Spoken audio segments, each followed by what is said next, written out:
All right, so for the break, we were talking about some design concepts, principles of design, which hopefully sound intuitive, but there's questions you want to ask yourself.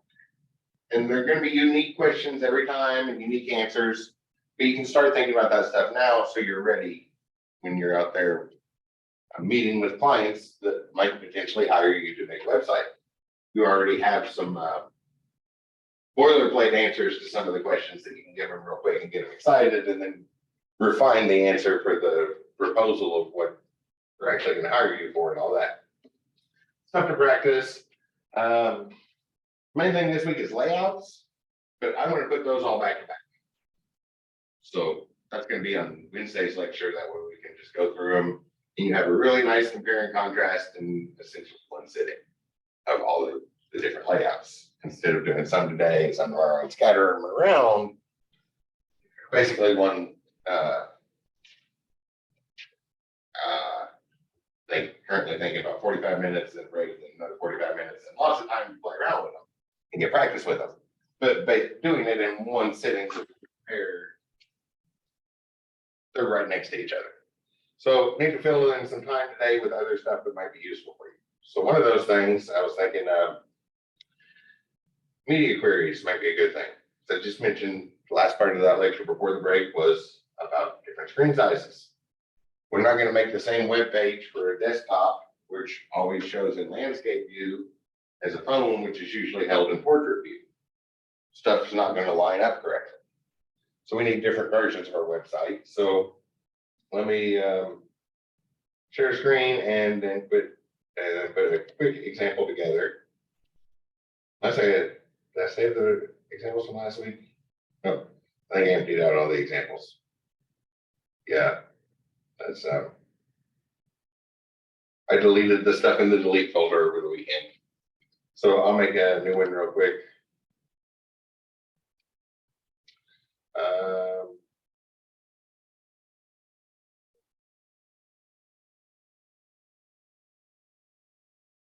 make a new folder. All about media dash queries.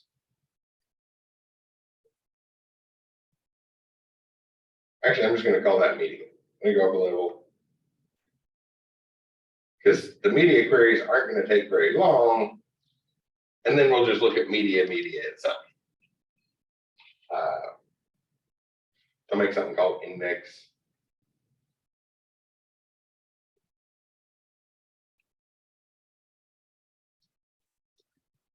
And then all that boilerplate code we can grab from the preview and little edits like the way this text editor puts them together bothers me. Put that at the top, and this line doesn't actually do anything anymore.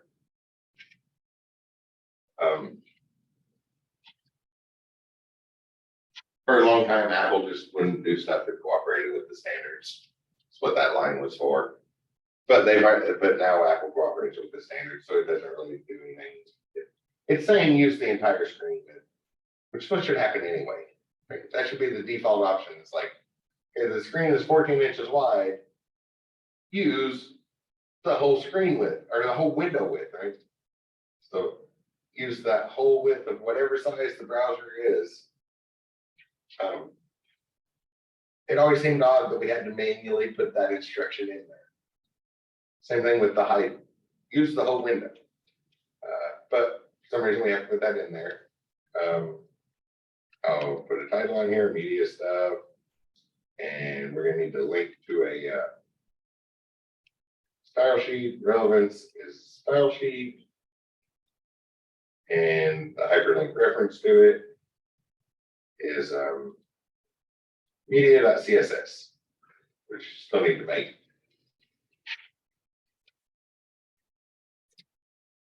I guess I can go ahead and create that now. If I copy that name and open a new file and save this as me or whatever I just copied. And we'll get to that part in a moment. We need some stuff. Let's say, we should probably look at selectors too. So let me put a couple sections here. section. We saw class. This is I'll call this the top class. Come down a little in the section, then maybe an article. I'm going to give this one a name. Just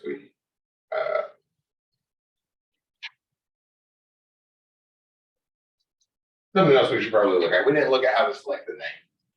And we also can start talking about pseudo selectors. See more things we can do in our CSS. The media query, when you see one example of it, that'll be straightforward. And then the other stuff is actually very easy. All of this stuff is a bunch of small things. So we're going to go over this. We need some paragraphs. Paragraph, here are a bunch of words, nothing fancy here. This was another paragraph here. Says, this is a link to another page.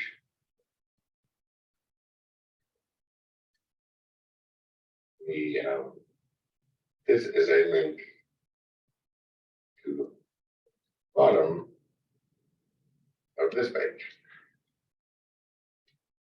So a couple things with links we can look at real quick. Well, this one's not really new.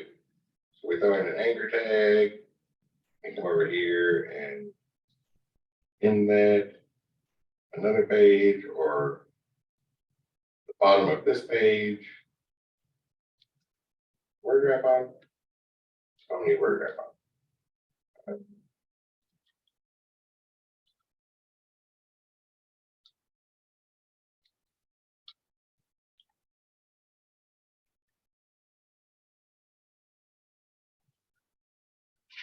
Which I'm going to create a page too, so that link goes somewhere. Which that one is something we've seen before. So nothing fancy there. SDEV, and here in the body, I'll put a paragraph that says this is the other page. Probably won't even click the link because what I'm going to put there isn't really clickable on that one. On this one, I'll put something. Paragraph, bunch of words near the top. And I'm just going to hit duplicate a bunch of times. So there's like a scroll bar. Like the words on that link. Then I'll make another one. Middle words here in that paragraph and just hit duplicate a whole bunch of times. Now I'll do another paragraph that says like here's the bottom. I'm only going to duplicate that one once. And here I'm going to give this an ID. So trying to do the CSS thing, anybody saw that. Little typos, they blend together over time. ID is bottom of page. And now I'll duplicate those random words a bunch of times. On my text editor, it's just Control-Shift-D to copy and paste the whole line as the next one now. So that way there's a whole bunch there, right? If we wanted to go to the bottom of the page, we should have to scroll for a while.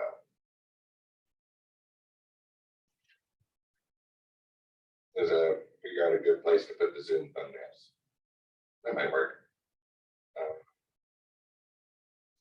This is a quick test.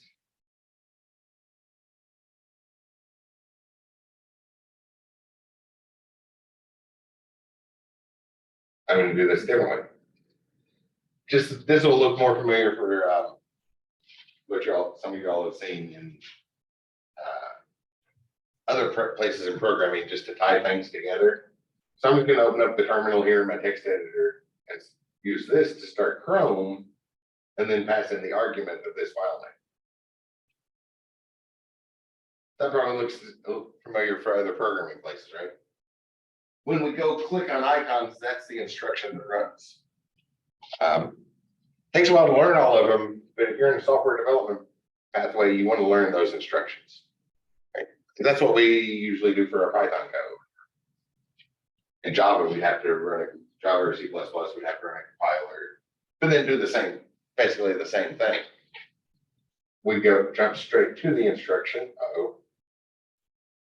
I'm in PowerShell. Start Chrome with that argument. There we go. Oh, didn't quite recognize it because you need the whole path name. It tried to start it with nothing else there. So slightly different from other places because other ones will know what folder we're in. Like we run Python code this way. But here I actually need to type C://rank/documents/delete/media. Then that. There we go. The end result is the same thing that would happen if we would click on that file over in File Explorer. So if you're in the software development pathway, you probably want to learn some of those commands to clicking on the button. And there's a lot of them, so work it in slowly over time.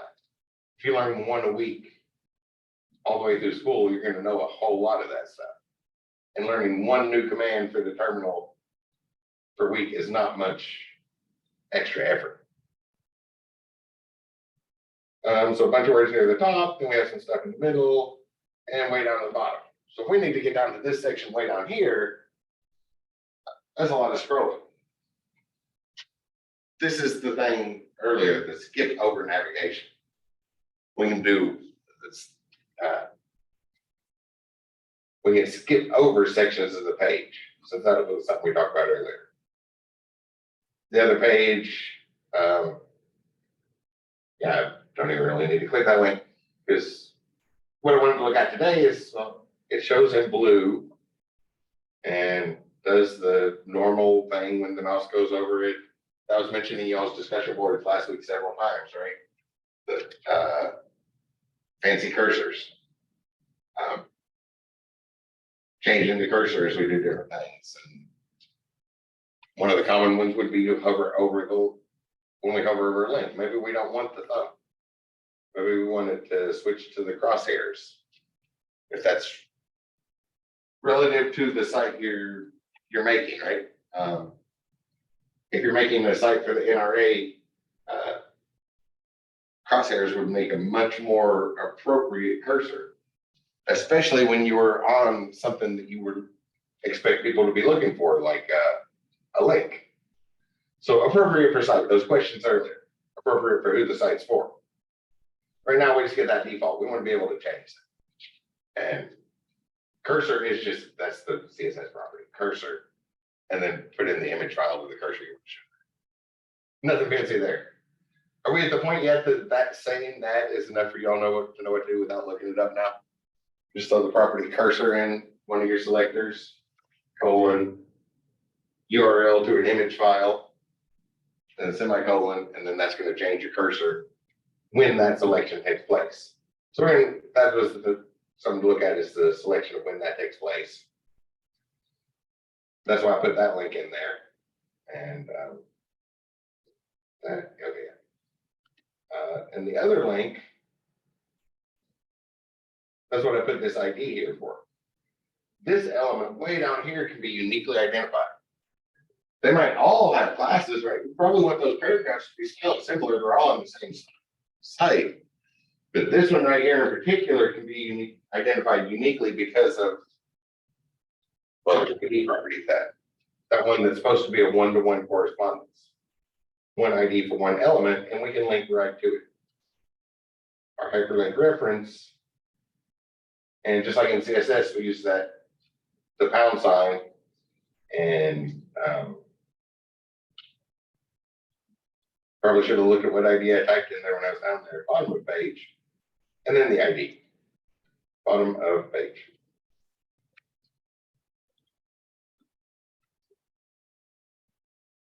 So now when we click that, it jumps right down to the bottom of the page. that's how you would handle that skip navigation thing.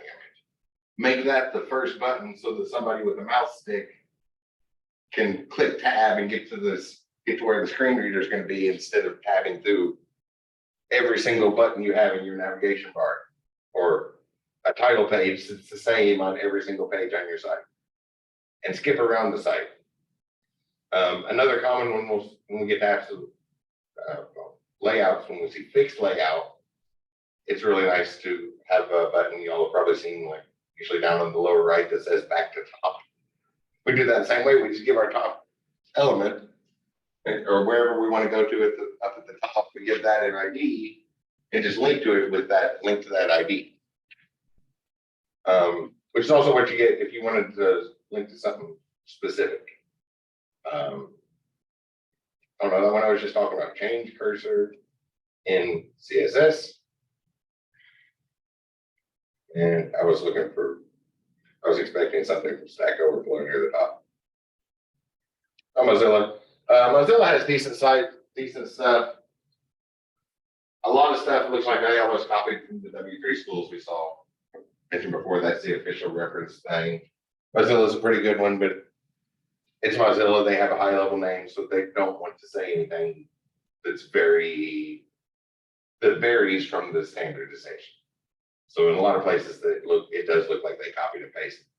If you wanted to send somebody a link to, like, say, this paragraph, we can highlight that paragraph, or at least part of the paragraph, and then when we click on it, we can have that option for copy link to highlight. So we click that and I guess put that in our other thing. Paragraph. This is a link to the middle of a different page.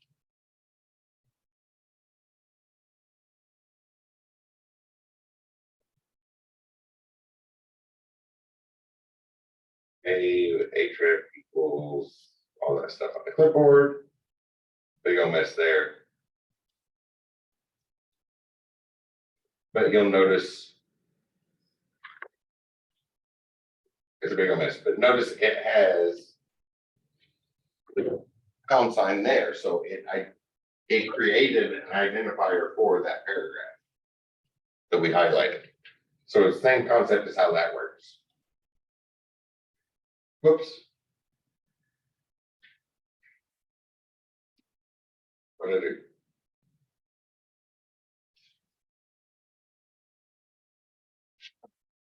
Oh.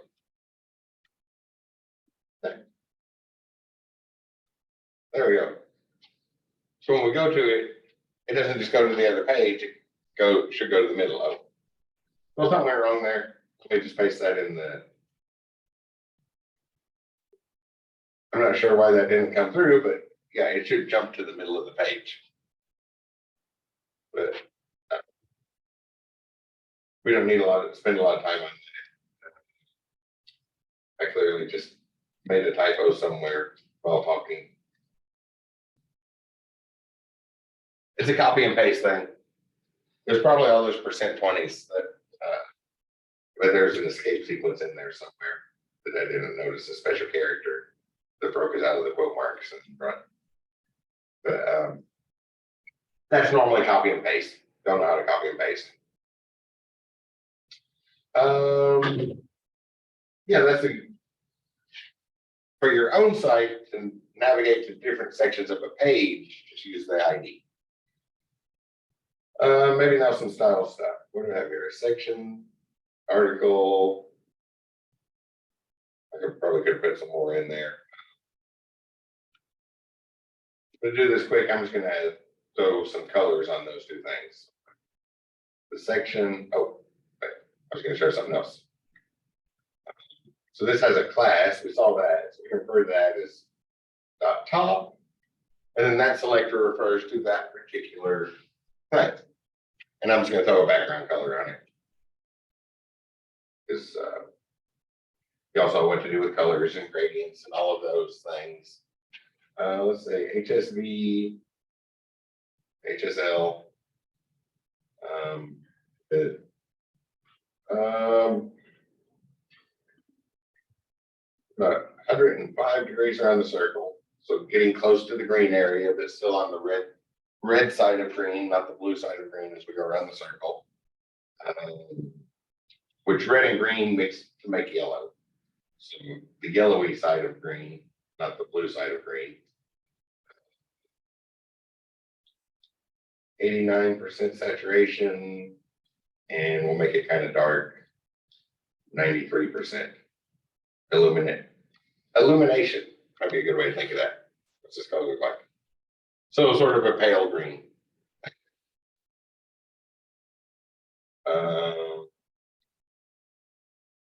Then the other one,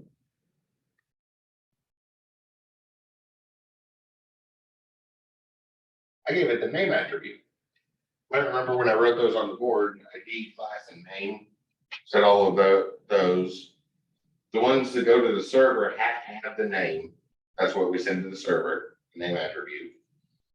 So it's going to show up sometimes. Instead of doing a second thing, it'd be nice if we could reference that in our selectors. So do that. It's in an article tag. We can do select by attribute. So in our article tags, and then in square brackets, we can choose any of the attributes that we have. So in our case, we have a name attribute equal to bottom, and assign the value bottom, so we can check for that. Name equals bottom. That one's not in our textbook, but hopefully it makes sense there. We can do that with any of our attributes. Just put, we can do that with a class attribute if we wanted, but, or the ID ones that we have shortcuts with. But we can, anything we have in our tag, we want to style stuff based off the width property of it. Width equals whatever number you're looking for. And again, background color, RGBA, let's say just a little bit of red and a bunch of green and a bunch of blue with, I don't know, about 3/4 opaqueness. 100% is fully opaque, 0% is fully transparent.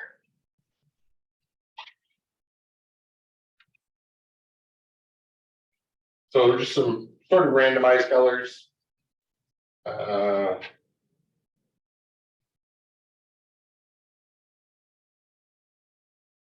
There's nothing too fancy there, but the other thing I wanted to look at is what about when we change screen sizes? So for our quick example here, I'm just going to change colors. We get down to phone size, let's make it red and yellow instead of green and blue. That might be a good option, right? And to do that, we set up a special tag, so at media.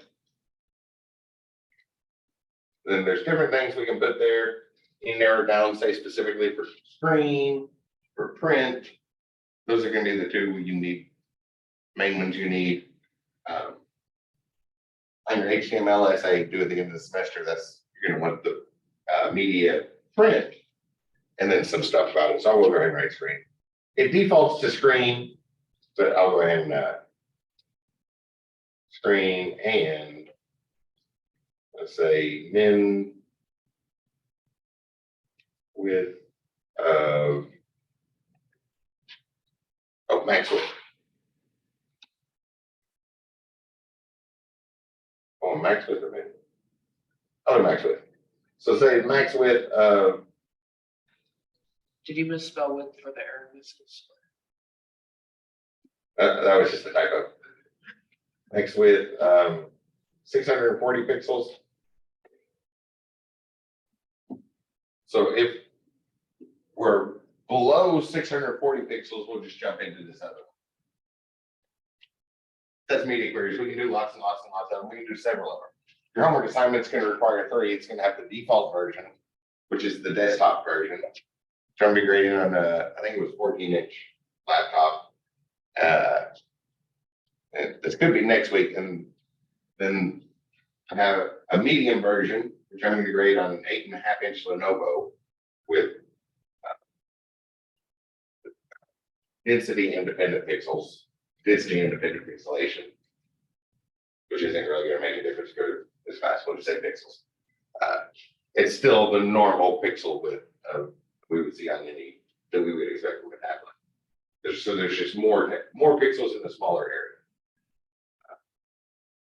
and then I think it's 5.5-inch Motorola phone.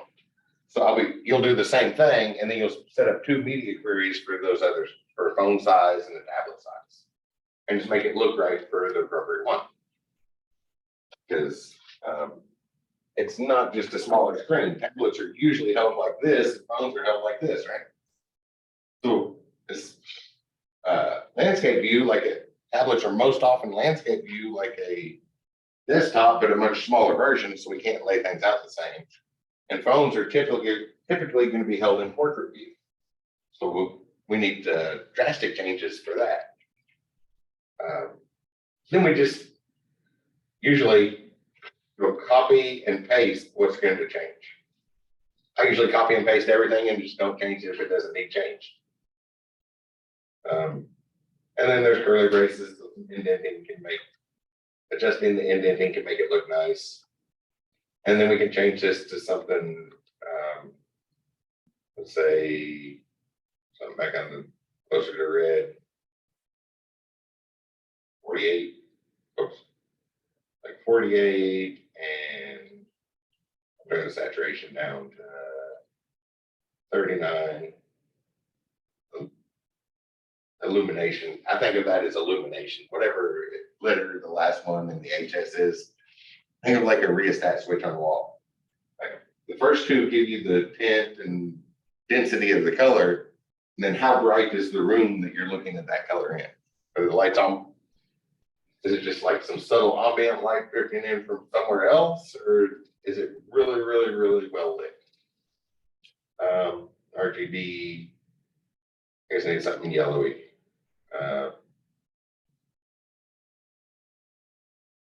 Say 187, 187.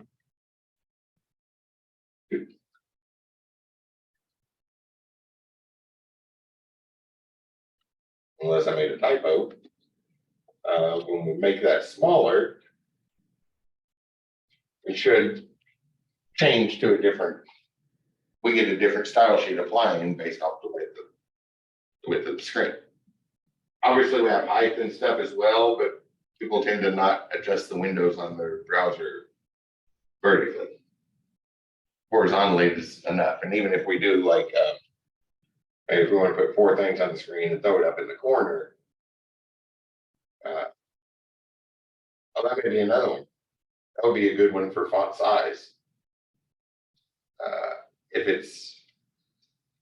If the max width is only a quarter of the screen size or half of the screen size, then there's a chance that somebody did the four corner alignment on their machine. In which case there's not as much space, so you might want a smaller font. Just make it easier to read. But people don't usually do a whole lot of this changing, or we don't. If they do that, they're probably still intended to use the scroll bar. So that's all it takes for the media queries. Screen and max width,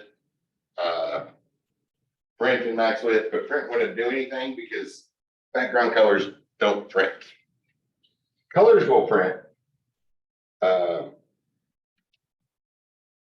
If you've never noticed that before, background colors don't print because that's kind of just a waste of ink. Background colors are nice on the thing. So if you want a background color, you have to do something.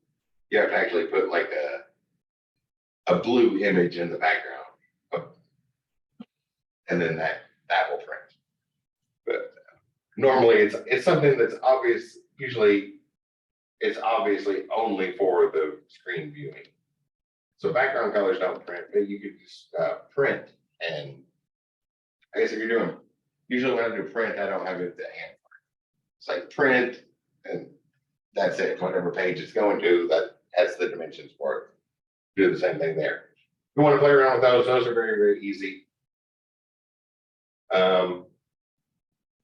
Our other thing is,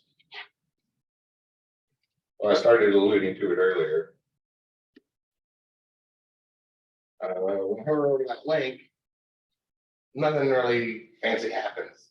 Goes with the default colors, which might not necessarily match your style, right?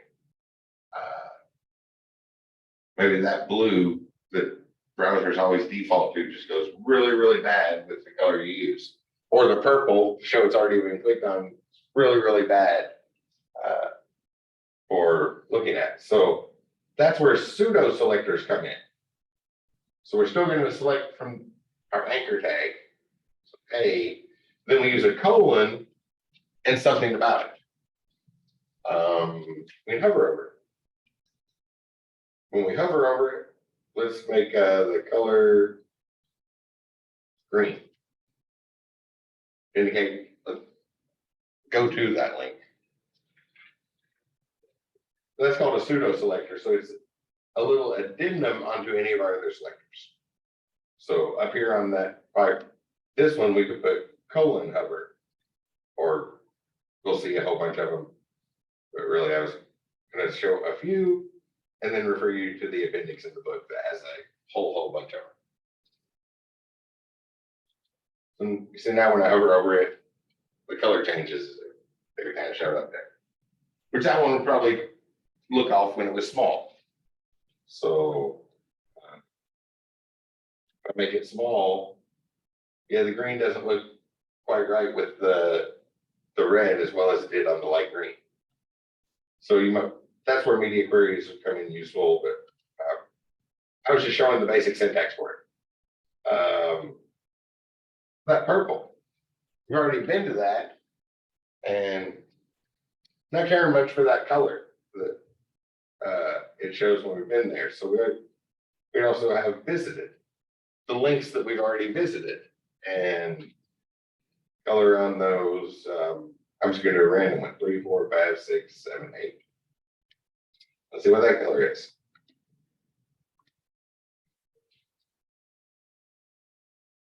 A stranger blue, you probably could have predicted that because the numbers were just increasing, right? So it's definitely the most amount of blue in there. Maybe a little bit of purple, still a little bit of purplish, but it gives us a different way for it to look if we've already been there. Or we can set our links overall. I'll never do unvisited. Color red. If we haven't been to a link, we'll say it's red. And when we hover over it, it turns green. And when we've already been there, it turns this color. But notice that that one's not turning green. Anybody have any thoughts about what would need to happen to make that visited link turn green?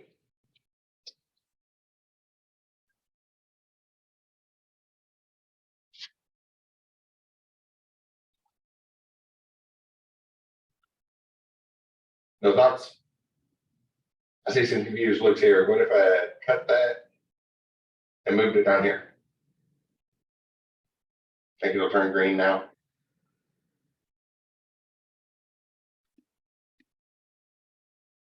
So order matters on the pseudo, order matters a lot on the pseudo element selectors.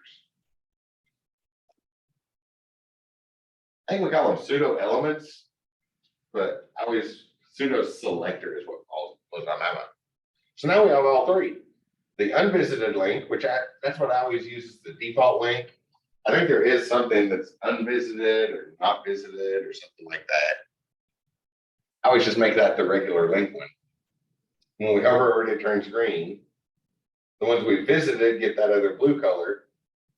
And when we hover over them, it turns green. So the order matters. So it runs every time. Oh, there was something in the chat room. Yes. So in the chat room, the green up. It's actually the green needed to move down though. But yes, that was the right idea. because it's gonna run in order. It's gonna start up here, and when we were hovering over it, the first time it hit that instruction to turn it green, but then it kept going down, and so it was visited, so then it hit the instruction to change it back to the other color. So technically, it then turned green. It did turn green. Sorry, had a lot of trouble with that sentence. It turned green, but then it turned to the other color way quicker than human reaction could notice it. Okay, it's like the next instruction was to change colors again. So that's like a nanosecond later, or a few nanoseconds later. So order manners,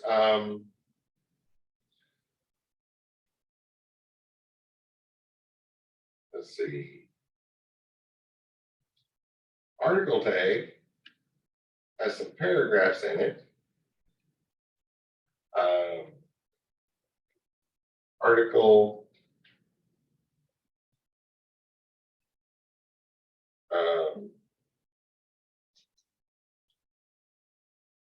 this can be a useful one. The nth child. There's the first child and the last child. The first child I almost never use because they just put a 1 there. I might not know what the last child is. The last child might show up, but the nth child. So the article tag, we look back over here, has a bunch of paragraphs in it, maybe more than 5.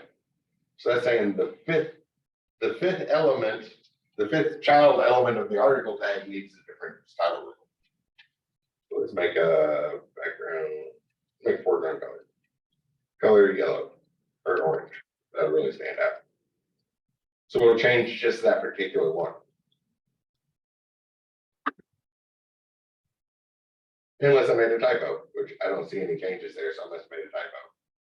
But that's what happens when we write code, right? You don't know how to do that.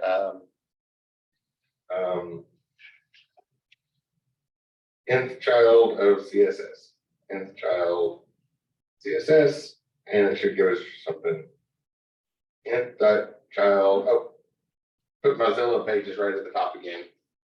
That's it.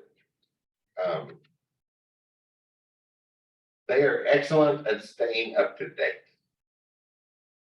Is a nice thing about them.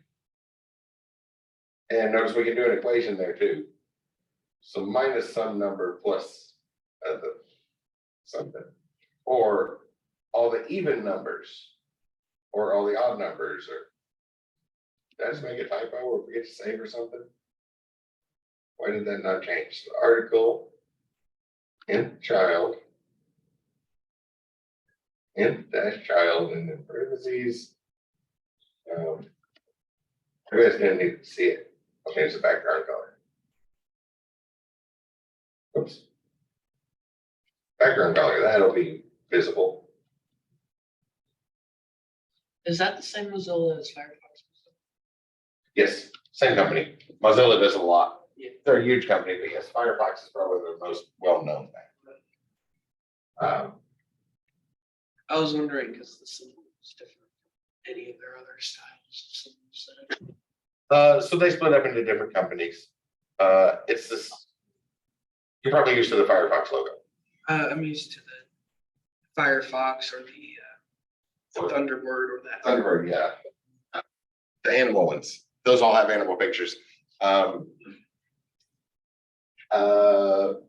of what Mozilla does is in the background. So they do lots and lots and lots of stuff, and most of it is in like assembly language and at the processor level. So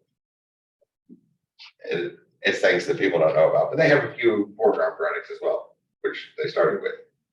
Wait a minute, I'm looking at this example. Did I make a typo?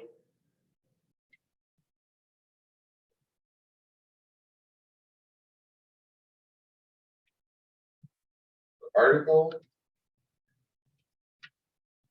and nth child, and we put some number in there.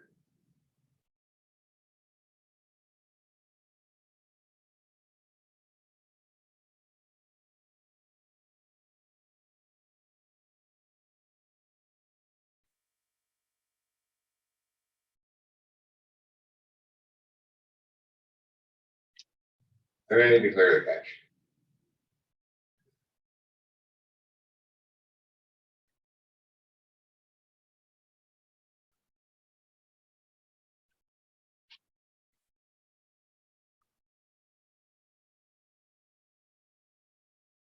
Okay, that's one that's commonly used, but I'm not seeing the typo I'm making, so I'm gonna try that one more time.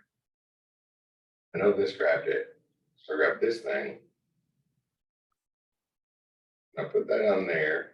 I went in, child. Put it the fifth one. And change the background color to orange. Which I think orange is a name color.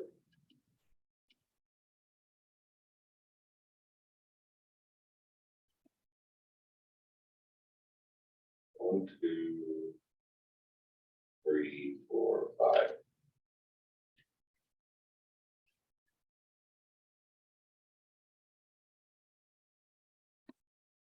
I do that backwards. Start with the paragraph.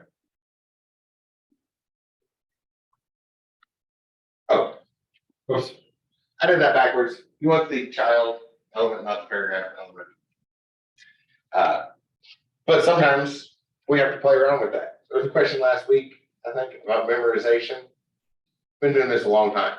I've used that rule a whole lot, and clearly don't have it memorized.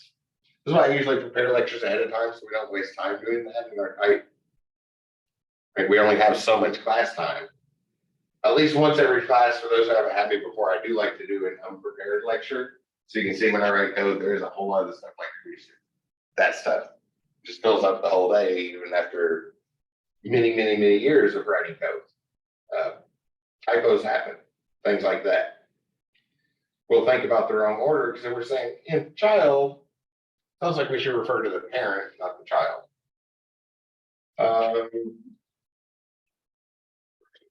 That's probably a good start on that. The textbook has a nice list to get you started. Obviously, Google has a full list. Those are called pseudo. Yeah, so I started searching and tries to finish it out with several things. Pseudo elements CSS. This is probably the official thing. Okay, yeah, that's what the label on the official site says. Mozilla is a pretty good one. Been clicking on that all day. On Wednesday, when we look at layouts, we'll get to the best one, which something from basic like that probably isn't on the best CSS site. Oh, there it is. We'll get to the best CSS reference site on Wednesday. I like to look at that when we get to when we talk about grid and flex. But there should be a long list here on any of them. So you can do first line. Oh, here's the alphabetical list. So after, which if there's an after, or you guess there's going to be a before. So we do stuff. That's nice for printing versions. So I think that's one you're going to need on your HTML essay. Use the after selector and then do a page break before, do a page break after a certain section. Cues, first letter, first line, grammatical errors. Since your browser knows how to recognize those already. We can add in markers, isolated, lots and lots of different things. Oh, I mentioned the cursor property. I guess I can throw that in there. And that one showed up in the thing a lot, right? So when we hover over there, we could change the cursor to a crosshair. There's a short list to begin with, but we can also load in an image there. Y'all can Google and see the short list. I don't know why it's loading to that, but that way we get a different cursor when we go over there. That was mentioned in I saw it in the discussion boards, and it's a really easy. You probably could have guessed it was the property called cursor, right? And the short list that we have, you can probably guess those. So see how many of them you can guess before looking them up. Something to try. It's an active subject. We learn by doing. There's the basic syntax on changing the screen size. or little different things we can do, things that have happened. Do something before that element, after that element, the fifth paragraph on the page, all of the odd numbered paragraphs on the page, right? That's gonna look great in the table.